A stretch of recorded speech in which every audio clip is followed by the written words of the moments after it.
Hello, everybody. It's Mary Rowe from the Canadian Urban Institute. Very, very pleased to welcome you here to the Artist City building. We've had really a fabulous morning where we had a highly stimulating session. The Mayor of Halifax is hosting the Artist City building. It actually is an event that originated out of Halifax, and I was lucky enough to be with you last year in person and address the group there. And then this year, CU has partnered with the folks there to put together something across the country. And the mayor opened it, and now he's back to have a conversation with one of his colleagues, the Mayor of Victoria. And as people know, CUI is in the connective tissue business. We link practitioners working in cities across Canada, and increasingly we're getting people coming in from the United States and Europe. And sure enough, this morning there were people coming in from New York and California and Mumbai, even I see, and Eastern Europe. And you know, these topics are so pressing, and I just want to appreciate the leadership that the Artist City Building Organizing Committee has put into it in the last few years, and this year shifting to a virtual program. The quality of that conversation this morning was very, very high, and I was really glad to just be able to sit and listen.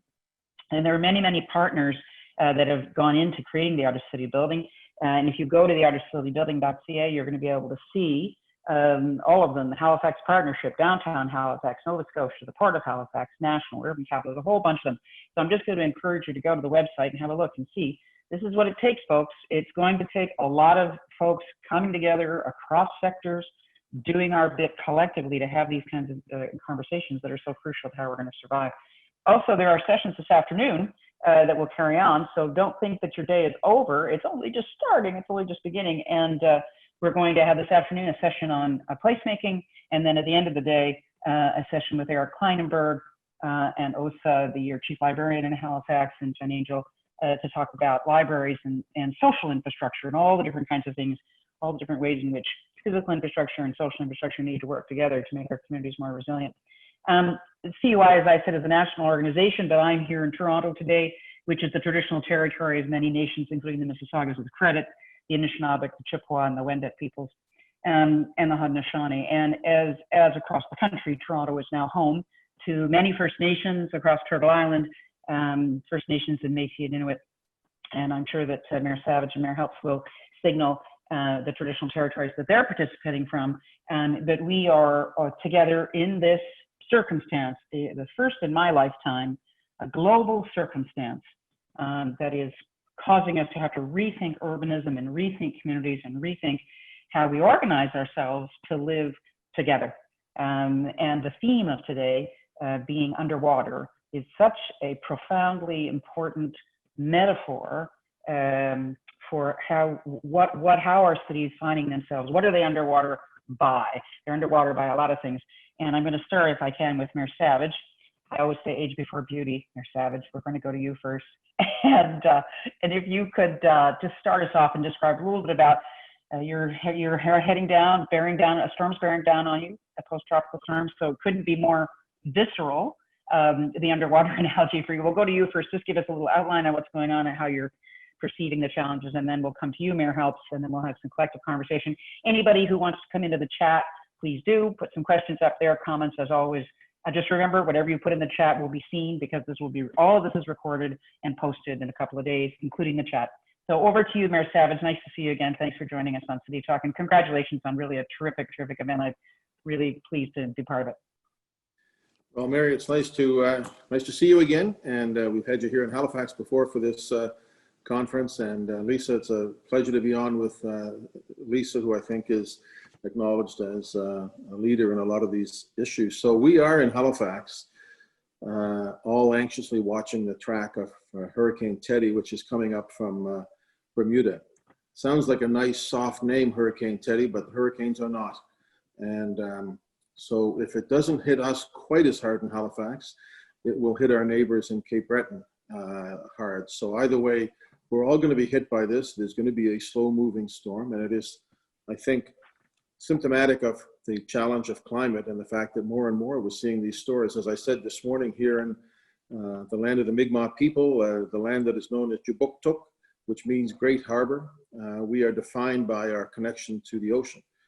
Everything we do, from the great successes we've seen, the fishing and the commercial ventures that have come out from our harbor, to the tragedy of the Halifax Explosion just over a century ago, when the largest man-made explosion in the world prior to Hiroshima, killed 2,000 people and injured almost 10,000, blinded 1,000 people. It was the start of the CNIB in Canada. So we've had tragedy and we've had great wealth. The symbol, the slogan of the city is E Mare Merces, which means in Latin, from the sea, wealth from the sea. And so, we're defined by that. And it's been a blessing to us more than it's been a curse, but it is something that we have to be very cautious of. So the theme of underwater today, particularly, is really relevant to us as we all look to see what happens. We're going to have storm surge. We're going to have a lot of rain. Almost a year ago, or just over a year ago, we had Hurricane Dorian, which came up, and famous images of a construction crane being blown over, and so many other images of the trees being completely uprooted. And that's becoming a lot more prevalent. So we as a city, we're one of the first cities to declare a climate emergency in early 2019.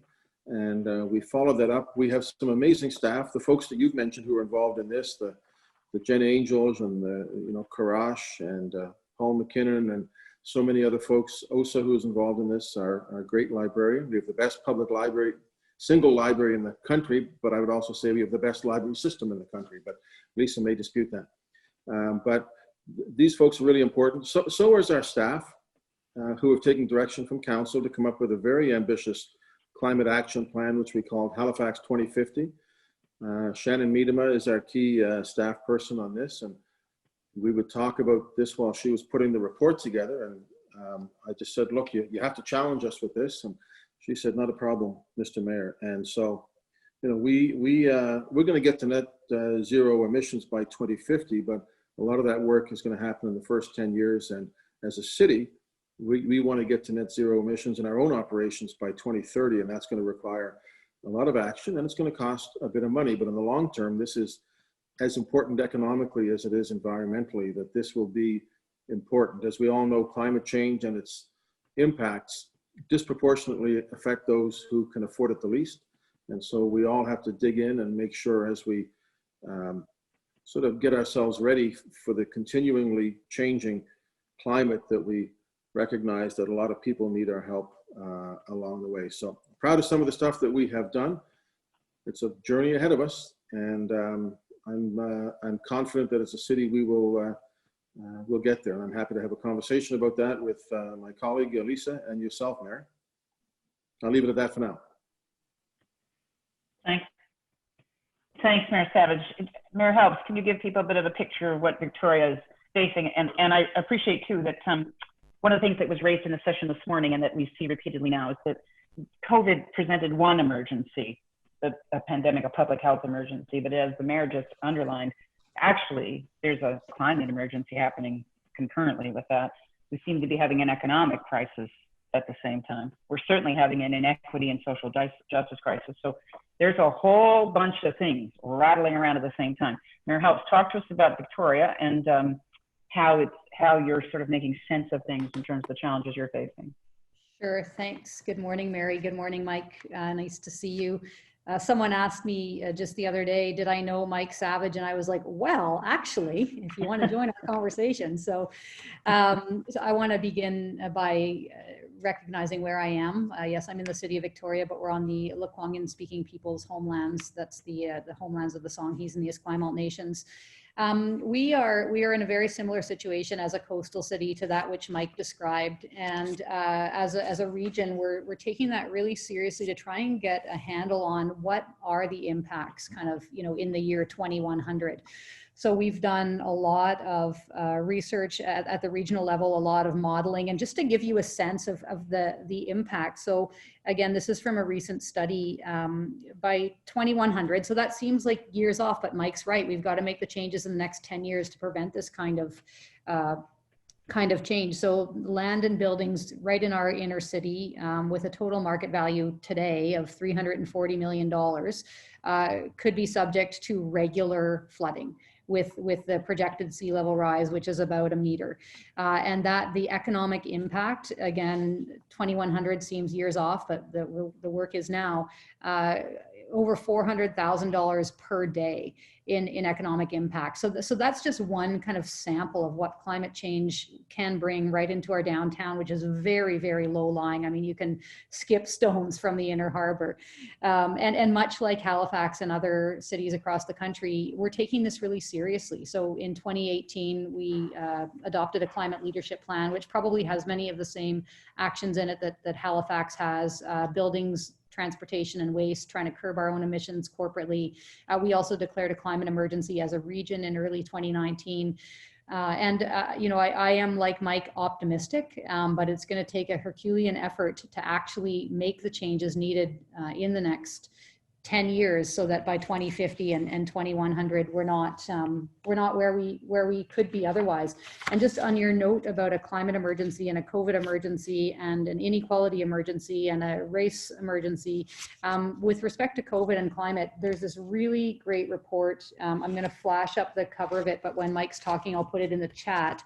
It's about the economic way out of COVID in terms of, the title is, Will COVID Fiscal Recovery Packages Accelerate or Retard Progress on Climate Change? It's an international report by Nicholas Stern and Joseph Stiglitz and others. And there's a really, really prescient sentence in here. I'll just read it and then I'll stop talking. They say the climate emergency is like the COVID-19 emergency, just in slow motion and much graver. And I think that's why it makes it so difficult to respond to climate, unlike COVID, because the threat is immediate. It affects all of us. We know what to do.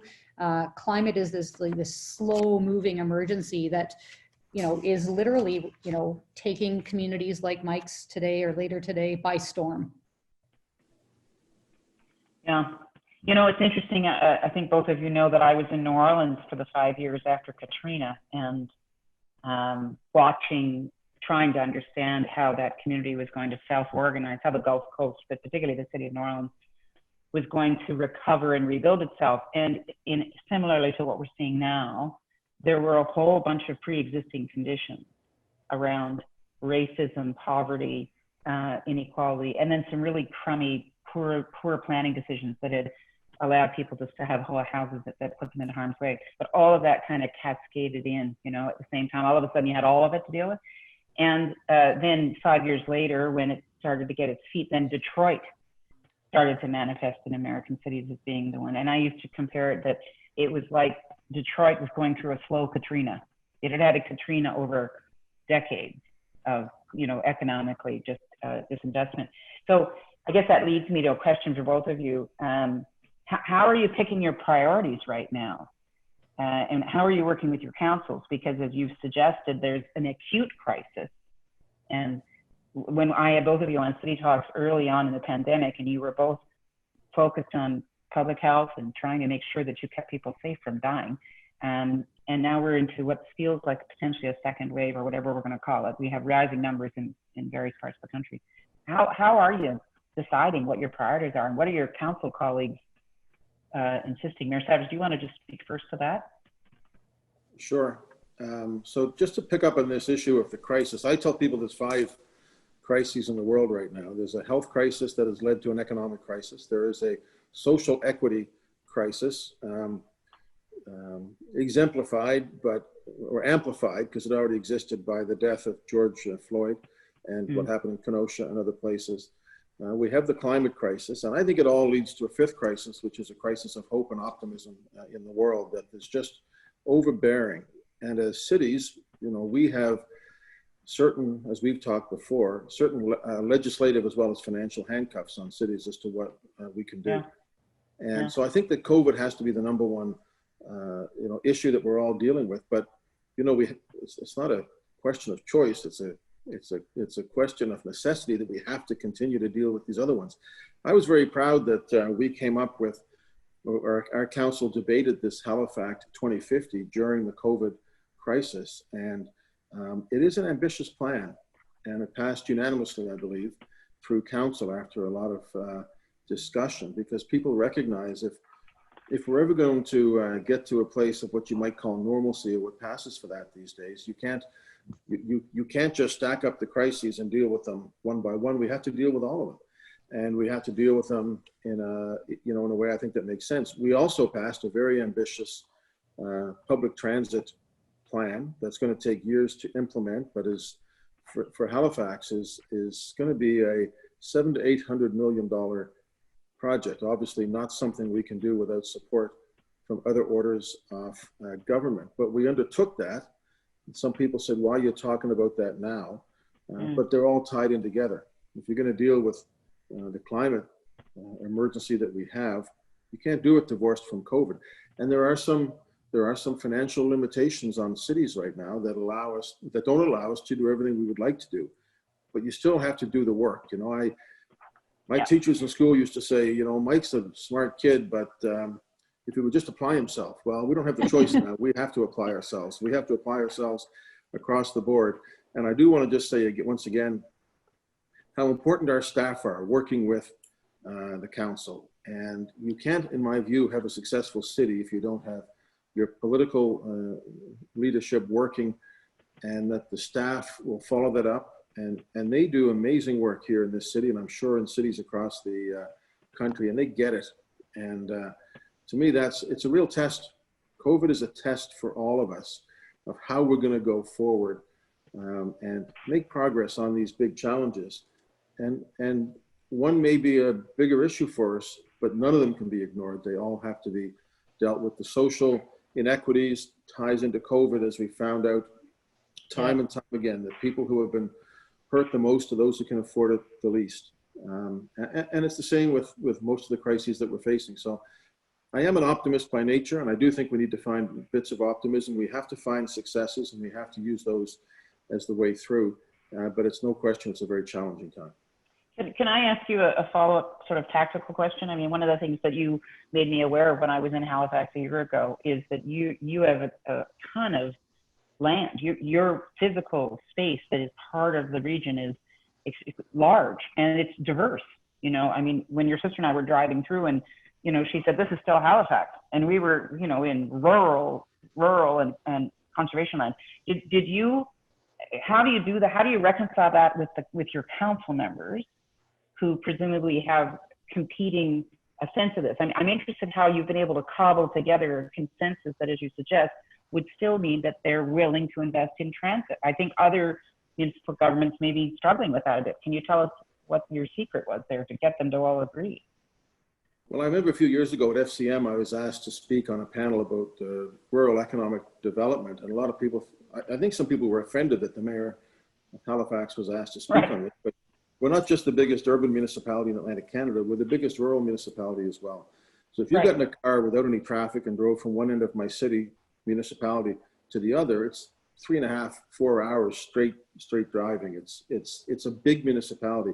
Came about as a result of amalgamation in the 1990s, and to some that's still a bad word, but to me it's harnessing the strengths and the opportunities of all the municipalities. We have some 270 or something communities within what's known as Halifax Regional Municipality, and I believe it's an advantage to have a vibrant downtown, but also to have something as beautiful as the 100 Wild Islands, which is an archipelago of islands on the eastern shore, which has been unspoiled by nature and is not only a beautiful adornment to the municipality, but as an economic opportunity as well.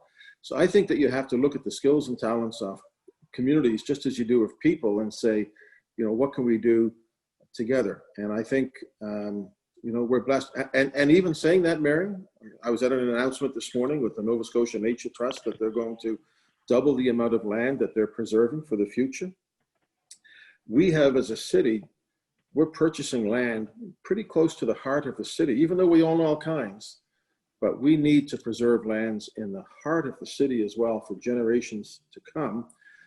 And being a successful economic city, being, I think, well managed, allows us the opportunity to do that. But I think it's a responsibility to for all of us to take a look at how we deal with land. And interesting. So you're going to have like urban wilderness, basically. If you So you're going to prohibit development in those areas and keep them as natural preserves. Huh. And it's not without controversy, but we've had good development in the core of the city, and we have opportunities for other development in our city. But when I go to Toronto or to Calgary, Houston, or other places in the world, which I've done as mayor, and I talk about, you know, my Halifax, I show pictures of the downtown, but I also show pictures of the 100 Wild Islands. I show pictures of Blue Mountain Birch Cove, which is beautiful wilderness not far from the heart of the city. And I think city building is not just about buildings. City building can be about conserving what has always been there and that we will never change and will be a benefit for people for generations. You know, I always say COI is in the connective tissue business, but I also think we're in the urban empathy business.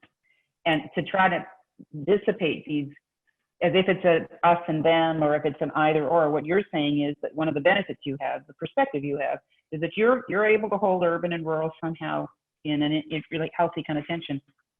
Well, I don't know if I am, but that's certainly what I like to see. I mean, you know, the one thing that brings all Haligonians together is the belief that each of us are being screwed the most on our taxes. That's the one there you go. As citizens. You have a common enemy. Yeah, but at the end of the day, you know, just like one last thing, I know Lisa's got a lot more wise things to say than I, but the one thing I would say in a municipality our size is you have to speak with one voice. You can't go to the downtown and complain about how much it costs to service rural communities, and you can't go to Sheet Harbor and complain about how the downtown gets everything. There has to be some kind of a vision for the entire municipality, and you have to be consistent in that. Interesting. Mayor Helps, I'm interested, if somebody got in a car, now of course in Victoria, maybe they'd get on an electric bicycle, but if they got in a car and they went from one edge of Victoria and they drove with no traffic to the other, how long would it take people? 15 minutes at the most.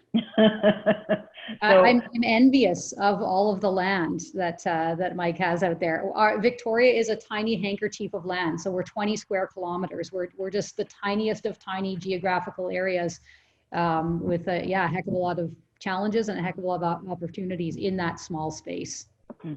Metro Victoria, on the other hand, is quite large, but we're an unamalgamated region of 13 municipalities and 10 First Nations. So it's a different geographical circumstance, and certainly a different political circumstance here than it is in Halifax. So do you want to talk about that? I mean, this is really healthy for people, for our listeners to appreciate this, that the governance arrangements vary across the country. So unlike Mike, where he's cobbling together some kind of a consensus with his own council, you actually, to deal with the region, have to cobble it together with municipalities and First Nations. So talk to us about how have you been prioritizing? And the other thing is, you've had, I mean, I want you to talk to us about it, but I know from speaking with you, you've had a significant public health challenge that's in fact been in many ways greater than COVID, correct? Yeah, absolutely. Yeah. So I'll talk about the priorities, and then I'll talk about some of those additional public health challenges. In terms of what I've been prioritizing and what council's been prioritizing, thankfully we had really solid policy development pre-COVID so we've got a really good affordable housing strategy. We've got a really good climate leadership plan. We've got a really good, we call it Go Victoria, which is our future mobility plan. All of those things were adopted well in advance of COVID, some 2 or 3 years ago. And so all of the staff, and I couldn't agree more with Mike about the role of staff, all of the staff are still working on those things, right? Our housing planners are not working on COVID. Our EV charging guy, our circular economy gal, well, he's a guy, Laura's, anyways, there's a whole team of them, and they're not working on COVID. They're working on all of the things that we asked them to do in our policy documents for 2 or 3 years ago. So that gives me great confidence that all of that important work is continuing. So that's great that we've got those policies, and great that we've got that staff. Missing middle housing. Like many cities across the country, we have not enough housing for people who work in our community to be able to afford to live here. We don't have enough 3-bedroom townhouses for families who want to get into the market and buy a home. And so all of that work, the missing middle housing strategy, that's also, everything is still happening, which is just great that we've got the plans, we've got the staff. In terms of what my priorities are and the priorities of council, it really is balancing solving the problems that we are facing right now, which is COVID, the opioid crisis, and homelessness, as well as supporting our business community who are really struggling. And I want to talk more with Mike. We were chatting in the pre-call about what it's like in our downtowns right now. So that's a priority. But not only that, and this is why, we've been, as mayors across the country, working really hard, because at the same time as addressing the challenges on our doorsteps right now, we have to plan for the future. And so this other plan that I'll flash up here, and I'll put it on the chat, Victoria 3.0, I'm trying to peek out from behind it.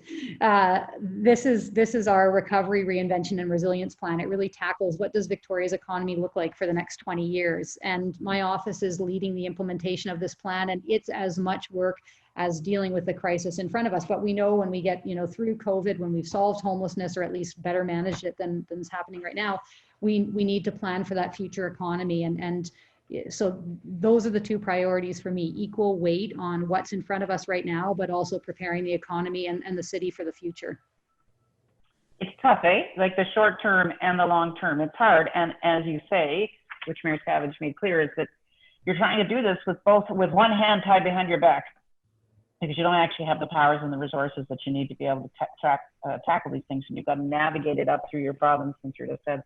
Can I ask a question for both of you? It's coming up in the chat, which is vulnerable populations, and how do you help vulnerable populations protect themselves when a risk is present? So, Mayor Savage, as the storm is approaching, are there measures that the region is having to take which I'm assuming you've had to take during COVID as well, for people that are inadequately housed, precariously housed, living on the street, that kind of thing? Are there particular steps you're going to have to take to deal with Teddy?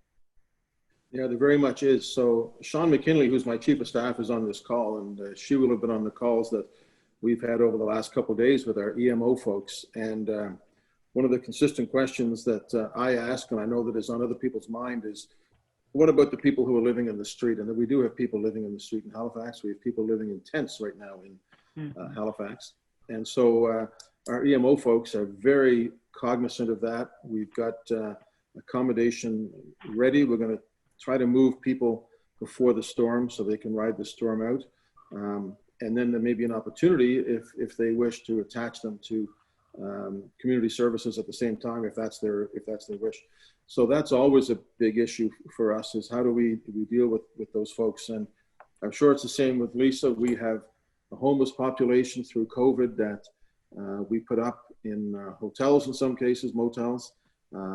We used community centers that we had. In some cases, in one case, one of the ones in the school. So when school came back, it forced us to have to deal with that sort of double booking, if you will. And so, but the vulnerable populations and communities are, you couldn't name a challenge, I don't think, in a city or a province that doesn't hit the vulnerable more distinctly than it hits the rest of us. Right. So for some of us, a storm means making sure that we take the chairs off our patio. And for others, it means, were they going to survive it? And I remember last year we had Hurricane Dorian, and I was at a comfort shelter a couple of days after with Councillor Tony Mancini, and a woman who was very, very not challenging at all, just interested, explained to me how with the power out, she had just bought her meat for the month, and losing her $40 worth of meat was a huge impact on her life, right? So, we have a real responsibility to make sure that we reach out to the folks who are most severely damaged by all of these crises. Yeah, and as you say, whatever the particular threat is, I mean, during COVID, when people kept saying, oh, we're all in the same boat, oh, we all have to stay at home. Well, if you didn't have a home to go to, there was no place to shelter, right? And Mayor Helps, you've been similarly, I know, preoccupied with the vulnerable populations, because they're more visible. I mean, they're more visible, I think, in every Canadian city, I would suggest. There are more encampments in the summer of 2020 than anyone's seen before. Suddenly, the homelessness crisis is very visceral. Are there particular steps that you're having to take even above and beyond what you've had to take over the last several months? I guess you've had to be constantly changing and adjusting, eh?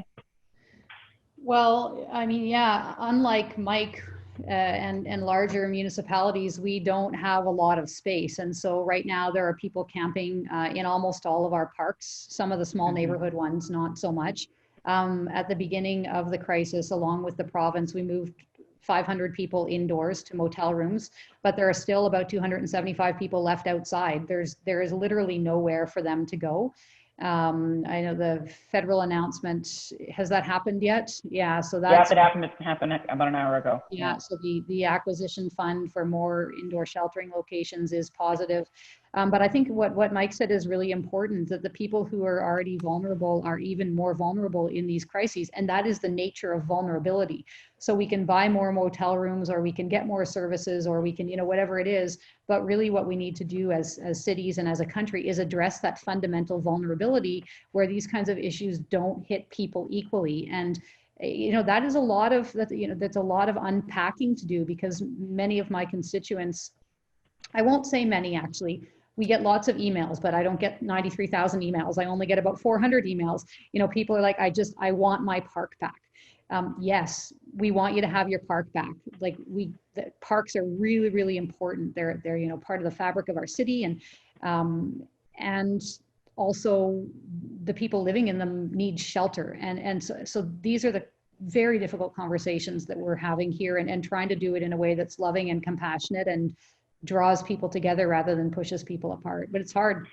The session this morning, the one that preceded yours, was all about equity. And the dilemma that I could just hear repeatedly was, it's all well and good, you're dealing with the crisis now, but what about the conditions that, as you just hinted at, led people to be vulnerable in the first place? And what if that is systemic racism and its lack of inclusion?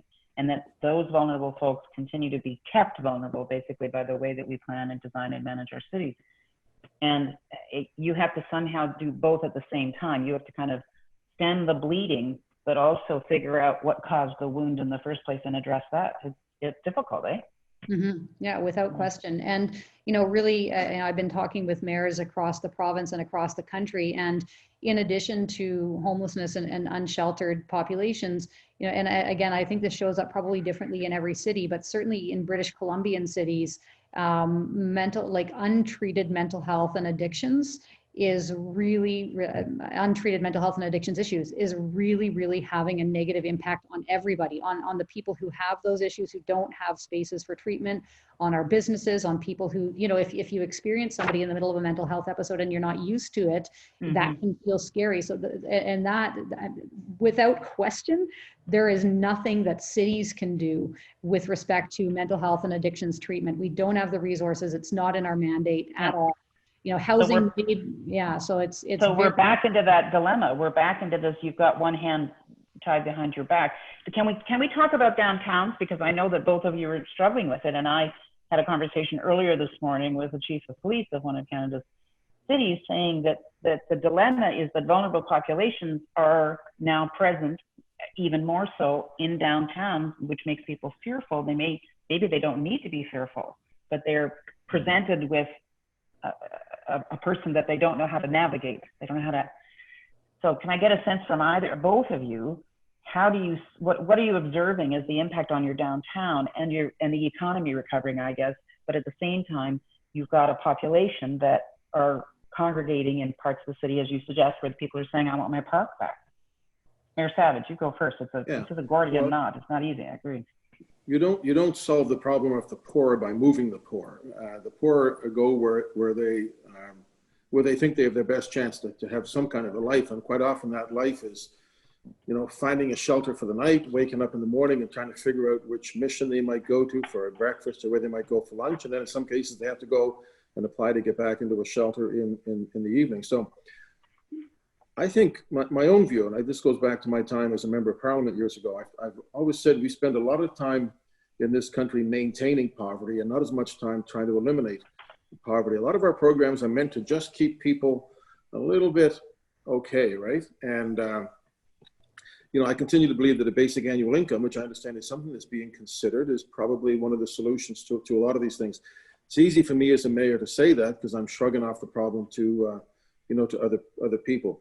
But there's an impact on the downtown. Now, the downtowns are hurting already because of COVID. And, right. In Halifax here, in spite of the best efforts of Paul McKinnon and Tim Rosesco and the heads of our business improvement districts, who are doing really amazing work and have done a lot of work already on street navigators to help people get connected to community services.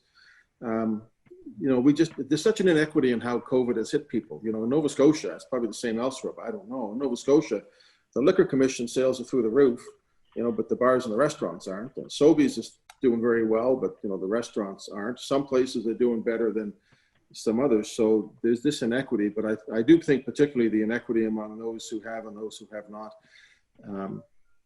It hasn't been just so much created by COVID as illustrated by COVID. And all those things kind of add on to each other to make life worse for those who struggle. Yeah, it's a big, that expression, it's a Gordian knot, because none of these is one single solution, not a one. Yeah. Lisa, Mayor Helps, do you want to comment at all about that? I know that you're having to, I guess that's a question. How can you work with local communities? We're getting asked this in the chat. How can you engage local communities in solution finding together? Is that an antidote to hopelessness, is if we empower people to engage in solution finding? Mayor Helps, can you comment on that in terms of the ongoing park struggle you've been having? Sure. Yeah, I do want to talk for a minute just about downtown, though, because I think downtowns, and you know, Mary, one of your slogans is "Bring back Main Street" or "Support Main Street," and certainly it was interesting again in our conversation just before we came on air here. Mike and I were talking about, or he was saying, and I didn't get a chance to respond, but it's been very interesting to see where the tourists have come. So everyone's had these staycations, and they've gone to places like Tofino or Ucluelet or the Gulf Islands, kind of the smaller places. Although we did see, nonetheless, a real uptick in pedestrian foot traffic. So this magical thing about downtown Victoria, probably not magic, maybe everyone else has them too, but these pedestrian counters on every corner. So we can see, not like with not cameras and invading people's privacy, but we can see where people are walking and where they're not. And so, obviously during the desperate months when everyone stayed home, it was flat. And then we saw it go up and then up, pretty steady for the summer. And then as September hit, right down. And one of the reasons is because we're not seeing provincial office workers come back to work yet.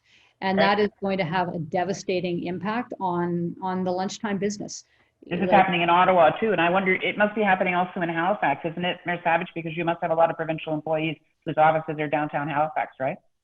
Absolutely. And some of the large companies as well. So our staff have done a pretty cool job with, I guess, what you'd call tactical urbanism and opening up closing streets to cars, opening them to patios and slowing streets and allowing cyclists and walkers. But I went down, and this is one that Paul McKinnon would know well. I went down to a street that we closed between two restaurants, McKelvey's and the Old Triangle. And I sat there with the owner early on when they did that. And he said, "This is really great. We love this. But that building is empty, and that building is empty, and that building is empty." And they normally are the lunchtime traffic. So I'm sure that Lisa's the same as I am. We've been going out and visibly having lunch in places and trying to sort of show people that, you observe social distance. And Nova Scotia has done very well in the battle against COVID. Also, to Lisa's point, in Nova Scotia, outside of Halifax, some of the resorts have done quite well. But there's no business travel. So the hotels in downtown Halifax are just 20-30% occupancy versus they might be in the high 90s at this time of year. Yeah. So those challenges are big. Okay, can I ask you guys a crazy question? If we know that neighborhoods that are monocultural only have one kind of use or activity aren't as vibrant as ones that have a mix of activities and a mix of people living in there, do you think this is going to spur us to actually repurpose some of our commercial office space and turn it into housing? Mayor Savage, I think that you had already started to do that when I was there last year. You were already dealing with some office building space, and I think you were in the process of turning it into residential. To me, it's such an irony that we have downtowns where we have street people on the streets, but we know that we've got floors upon floors upon floors where nothing's happening. Is there some way to turn our CBDs and downtowns into more mixed-use, complete neighborhoods? Is it feasible? Well, I've always felt that most cities, mine is no exception, have large communities of people who are like each other, whatever income. People think about low income being together, but high income is the same way mid-income, and that cities and closer to downtown is the future of where everybody can come together regardless of background and income, and there can be a place for everybody. I think you will see in Halifax, the office vacancy rate is 15-18%. The residential is less than 1%. So I think what you will probably see, and also with COVID, people working from home, and even before COVID, as companies moved into new office buildings here, they took less space. They shared space much more than they used to. I don't know how that will be impacted by COVID. But I think you will see that a number of the commercial properties in Halifax will likely become residential. It's not something, I'm not doing, but, we have some buildings in Halifax, some of the old traditional sort of bank buildings that have now moved into newer space. I think the only opportunity is that those will become more residential and make up for the very, very low residential vacancy. Could you ever imagine, Mayor Savage, an office building, a several-story office building that had a mix, had some commercial use, and it had some residential floors? We're seeing a little bit of that, but only in the high end and drop. But could you ever imagine that, where you might actually mix within a building? I don't see why that wouldn't be the case. We all like buildings that have a mix already, right? You like a little bit of retail, you like maybe a bit of commercial, you like some residential. Yep. So I certainly think that that's, likely to do that. Probably I'm not an expert in how to design a building. I just know the benefits of having nice, vibrant buildings in the downtown where you bring people downtown of all different backgrounds and ages and incomes. And that's the future of cities. Yeah, well, we've got lots of smart people on these calls who are designers and planners and who do that for a living. And let's hope they come up with some brilliant ideas. Mayor Help, thoughts from you on that in terms of increasing the diversity of the kind of people that are actually, you've actually got a test case going on. You have parks where you've got more mingling than you probably have had in the past, right? Yeah, in terms of commercial buildings turning into housing, I don't know that we'll see that. Our downtown is really underdeveloped in terms of residential buildings already. And so over the past 5 years, I guess, we've been really working on that, and we've increased the downtown population significantly, even now with COVID, because our provincial health officer didn't shut down construction. She declared it an essential service. There are new rental buildings and new condo buildings going up, on every corner is a bit of an exaggeration, but certainly there's a lot of residential development happening right now. And again, because we're such a small city, I would hesitate, again, if a developer brings forward a proposal to turn an office tower into residential, we'll certainly look at it, but we really do need to preserve our commercial footprint well into the future. If we want to have a diversity of companies here with a diversity of office spaces and sizes. So I think, I don't know right now. But is there an interim use? I know what you're saying, Mayor Helps. You don't want to, because the fear always, I live in New York, and the fear always there was if you let commercial space be taken over by residential, you'll never get it back. Same with manufacturing. Cities have zoning that they want manufacturing, and if they give it over to residential, they'll never get it back. But at the same time, you're living in this world where you're going to have empty office floors for a period of time, like an extended period of time, potentially. Right? Yeah, potentially. We're not seeing that yet. So as an interim use right now, could we put people inside who are living in parks in office buildings?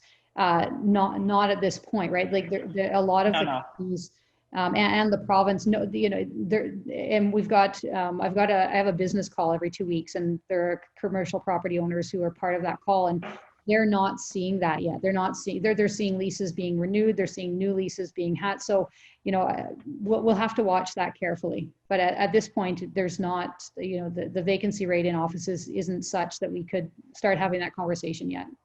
I hope the listeners of CityTalk, appreciate week after week just how big a brain a mayor has to have, because you have to have so many compartments for everything you're dealing with at once. It's not like you're a federal minister with one mandate, or and I know, Mayor Savage, you sat federally, so I don't want to underestimate you, and I'm sure there may be federal ministers, Mayor, your honorable member Andy Filmer may well be on this call. I don't want to suggest that it's a simple job, but you guys have to have so much capacity to be able to bridge and connect, and I'm just acknowledging that my brain hurts thinking about how you have to juggle all of this. Can we just go back to a thing that's coming up in the chat again, which is around hope? Can you get I think the inference I'm reading from the chat is that if people locally are given some capacity to influence decisions, will they feel more hopeful about the future? Is that an antidote to your fifth crisis, Mayor Savage, of this sort of feeling of helplessness and uncertainty? Well, I often go back to when I was elected mayor, and I may be doing this because I'm in the middle of an election campaign right now, and Oh, right. How's that going? Oh, it's going fine, for a COVID election. It's much easier for me than it would be for somebody who is challenging and really can't really go door to door very much and doesn't have the Right. events to go and meet people. It's a real challenge for. When is your election? October 17th. Soon. So in terms of hope, yeah. So I go back in 2012, and our city was not doing as well. Our downtown was really quite stagnant. We had a lot of development that demanded a lot of servicing. Our population wasn't growing. We didn't have building in the downtown core, and we overcame that. And part of it, I always felt, was that we had to believe in ourselves as a city and recognize the great assets that we have. That's still there. We have a city, as does Mayor Helps, that has been blessed by nature, by the creator, and also by the people who've gone before, but we have challenges today. And I do think that one of the ways that we need to move the city forward is always finding new ways to engage our citizens in such a way that they take hope from that and not despair, because compared to most of the world, we're all doing okay over in Canada, right? We still have a lot of blessings, but that doesn't mean that our challenges should be ignored. The way that our province, for example, has handled COVID has put us in a pretty good position, I believe, to be competitive even beyond what we were before. So I think you have to, a city has to have hope. I mean, the old saying, where there's no vision, that people perish. And I believe that. And I think that you have to see a brighter day. Doesn't mean that you're ignoring the problems, but you have to be able to paint a picture of what this is going to look like when we come out of this. Do you think there's any way that COVID could in fact support the broader adoption of a broader vision for all of you? Because one of the fundamental challenges in municipal government is that you've got council members who have a ward, or have in a couple of exceptions, but where they're responsible for their neighborhood. And we see it in playing out in all sorts of places. Hard to get affordable housing approved, for instance, because the local councillor isn't willing to approve it. So you can't make it happen. You know what I mean? Do you think COVID has given you a chance to kind of get them all on the same page, or not? If that's for me, I want to be careful not to suggest that I'm ahead of my councillors on these. I think I'm personally very proud of the way that our council has dealt with a whole of the municipality approach to government. There is no question that there are times when people look at things very specifically from their own district point of view, and that may be more prevalent now in the run-up to an election. But by and large, this city has done a good job of managing itself. There are some things that have happened in COVID that will be very positive. I think Develop Nova Scotia is one of the sponsors of this show, usually are Jen Angel and her gang. So there was a big announcement not that long ago about extending broadband, and Develop Nova Scotia has led that charge. If you think about being a municipality our size in an area that doesn't have good broadband, the problems you had before are worse now. If you can't get onto Zoom meetings and team meetings and FaceTimes and all the things that you need just to communicate with people. So, that's a very positive step towards improving the lives of many people. And that happened during COVID. Mayor Helps, what about for you? I mean, I think that this is one of the, you got tough questions, you guys do. You have to make tough decisions. You need to provide tough leadership. There's going to be people in a community, in a city that won't be happy about it. How do you navigate that? Does the crisis give you an opportunity, for instance, to insist on the siting of affordable housing, whereas neighborhoods would have previously said, no way? During this crisis, are they more persuadable? Yeah, it's a really difficult question. I want to go back to the question that I didn't answer before, and then I'll tackle this one as well in terms of how do we engage residents to, help them co-develop solutions. What does, does that create hope or help with hope? I think yes. We've been doing that a lot during COVID. Through grant programs. We've got a whole range of grant programs. So strategic plan grants, we put $250,000 arts and creativity grant, everyday creativity grants. So we dumped a lot of money, you know, because cities can't really do much in terms of fiscal stimulus, but we wanted to notice, you know, who was hurting most and then what could we do to support that. So, you know, dumping money into grants doesn't sound like community engagement, except the staff support and what happens out of that, I think, can be really positive. We've also continued running some of our programs. So just before COVID hit, we had the City Champions program, and you might want to follow this up as the Canadian Urban Institute on some other call, but you know, a group of residents who want to understand more about how to be a city champion, how do cities work, what can they do, what can they do. So that group's been really, and so they turned to a Zoom group instead of coming to City Hall every Saturday, and that's just been phenomenal. So so small things like that. But in terms of, so now to the harder questions. I would say, and probably at some point in every one of your these talks or panels, someone talks about social media.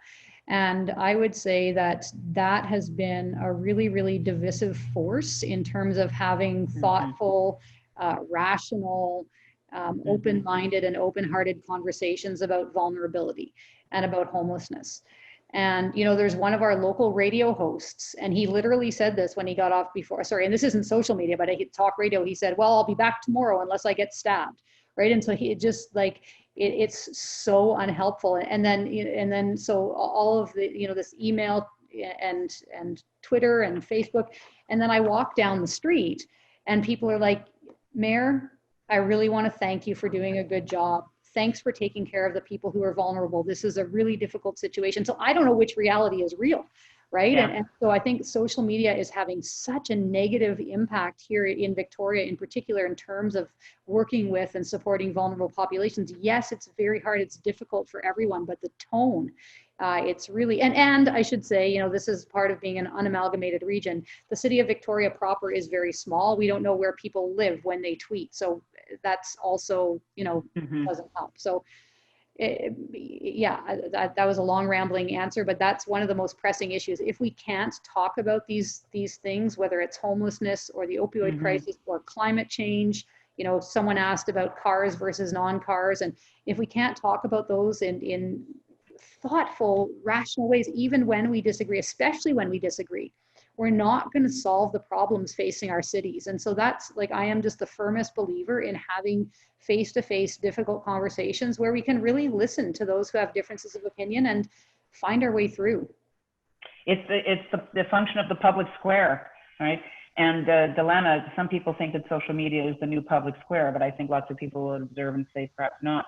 I want to go back to something that Mayor Savage picked up, which you just reiterated, Mayor Helps, which is the value of these intermediaries, like the Develop Nova Scotia, like the group you just cited.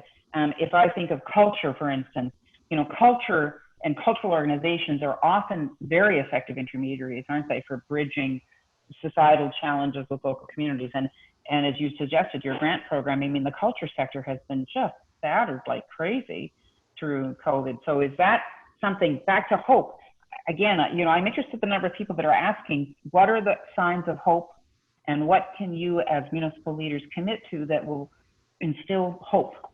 Thoughts on that? You, Mayor Helps, then Mayor Savage.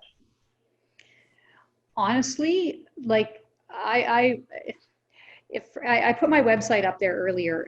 One of the things that I think can instill hope is having those conversations that are really difficult to have in really loving and open-hearted ways.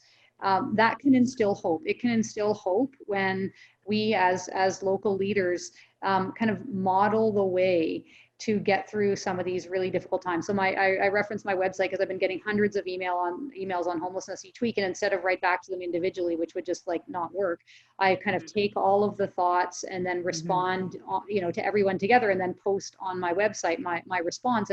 And you know, there's been some really thoughtful dialogue and conversation that's generated from open-hearted, thoughtful interactions. And so that's not, I mean, I think the create Victoria, the arts and creativity things, those grants give people hope. Like all of the actual things we're doing, Victoria 3.0, there's certainly a lot of hope about the future of our economy, particularly focused on ocean sustainability. So doing things like we just got some funding from the federal government to grow our Ocean Futures Innovation Hub, which we're, building on some of the great work that Mike's done out there with Cove. So doing things gives people hope, and talking about things in an unpredictable, unconventional, non-social media way also gives people hope, I think. And there's something about tangibly doing something. This is one of the things that's been so difficult, I think, about COVID, is that initially we couldn't get out and do very much because we were told to not go outside. Mayor Savage, thoughts on this? Well, I can't help but think of what I've been seeing recently. We all watch what's happening in the United States, and there's been a lot of talk since Woodward's book came out about how Trump has handled or not handled COVID. And I've heard a number of people reference FDR, the difference between Trump and FDR. Trump is always saying things are great. FDR was famous for saying things will get worse and worse before they get better and better, but they will get better. When you keep telling people that things aren't as bad as they think, but they turn out to be worse, then there is no hope. Then people are not dealt with honestly. And so I would say the first thing is we have to be honest with folks about all the circumstances that come up, but we also have to make sure that we don't blame other orders of government or other people in the community. One of the most positive things that I've seen in Halifax in the last decade was something called the HRM Alliance, the Halifax Regional Municipality Alliance, which was a group of organizations that didn't agree on everything. Didn't agree. You had the downtown business improvement districts, you had the trails folks, you had all kinds of 50, 60 organizations that came together and said, we may not agree on every little thing, whether a statue should come down or what the exact tax level should be. But we do believe that we need to densify the core of the city, have complete communities outside of the core, good transit, and protect green space. And so if you can get people to focus on those things that really matter, and not the small things that occupy social media so much, but the big issues that are city building and nation building, then people will have hope, and we will get through difficult times as long as we don't lie to them. Yeah. It's interesting. I feel the equity movement is suggesting the same thing, that we just have to be much more honest, that this is a kind of reckoning moment, and we can be honest, a la FDR, and say this is very difficult. We're going to, things are not fair, and we have been making mistakes that have to be corrected. But together we can collect. I think there has to be the acknowledgement of both. It is difficult, and then we need to all collectively engage in new kinds of ways. Interestingly, both of you have cited examples of what I would call our place-based initiatives, where you focus on place. And the session after this is all about inclusive placemaking and development. It's sort of how is the rubber going to literally hit the road in an inclusive way. Any thoughts from either of you to the next session about what inclusive placemaking and development will need to look like as we continue to live with COVID? You first, Mayor Savage, and then over to you, Mayor Helps. Well, I think the whole issue of inclusive, we need to grow our cities, but it needs to be sustainable and it needs to be just. That if it's not those things, the whole thing falls apart. And so I absolutely believe that, and I guess it's sort of like saying that the whole is greater than the sum of the parts. A lot of us look at the parts and say, I will protect my part. I will protect what I have. And other people, I don't need to share it with them. But when we do put everything together and we bring all kinds of people together, the growth of our city in Halifax in the last 10 years, 5 years, has largely been immigration. For generations, people came to Halifax on ships in Pier 21 and they went west. And now they arrive in Halifax and they stay because there's an opportunity. I want to make sure they have a place to live and enough food to eat, and all of us together build communities that we want to live in. You both are in cities that have grown through immigration. You're both coastal, you're both port cities. And I'm going to give the last word to you, Mayor Helps, in terms of going forward in an inclusive way. Thoughts on that? Well, specifically with respect to inclusive placemaking, I think that, it's quite simple in some ways, is that you draw on the people who are using and living in the space. So for example, last night I had a beer. Well, I had a beer and they all drank tea, which I thought was kind of, we were at a pub anyways, about, what we're starting to think of here as, to try and get some temporary tiny towns small, tiny home villages for people living currently outside. And one of the ideas that came up is, you know, murals, and then a lot of the people who are living in camps are artists and creative. So that's just one example of inclusive placemaking. You take the people who are going to be using and living in the place to actually do the placemaking quite literally themselves. But so that's with respect to placemaking. With respect to building inclusive cities, I wholeheartedly echo what Mike says. You know, we can invite the world to come and live in our cities, and when they arrive, we really need to do everything we can to take care of them. Here in Victoria, we're just about to embark on a welcoming city strategy, working with Welcoming America. People are starting to come to Victoria from all over the world. We think that's a good thing. Diversity is increasing here, but it doesn't just happen. We need to nurture and create that sense of welcome. So that's one of the things we're going to be working on in the next few months. Well, listen, thank you both of you. I always feel more hopeful when I talk to people like you two who have your feet on the ground, and you were talking to real people in real neighborhoods and trying to aggregate all the best ideas. And as I suggested, you have to keep so much in your brain, so I'm full of admiration for you both. Thank you for joining us. Best of luck as you continue to navigate, Mayor Savage, whatever the future holds for the region of Halifax. And to you, Mayor Helps, for the ongoing challenges that you've got ahead as well. Thanks very much. Everybody, you have to switch to a different Zoom link to come to Inclusive Placemaking and Development, the next session on the Art of City Building. Thanks, everybody. Thanks to sponsors. Thanks. Always great to be with Halifax. Thanks, everybody. Thanks, Mary. Thanks, Lisa.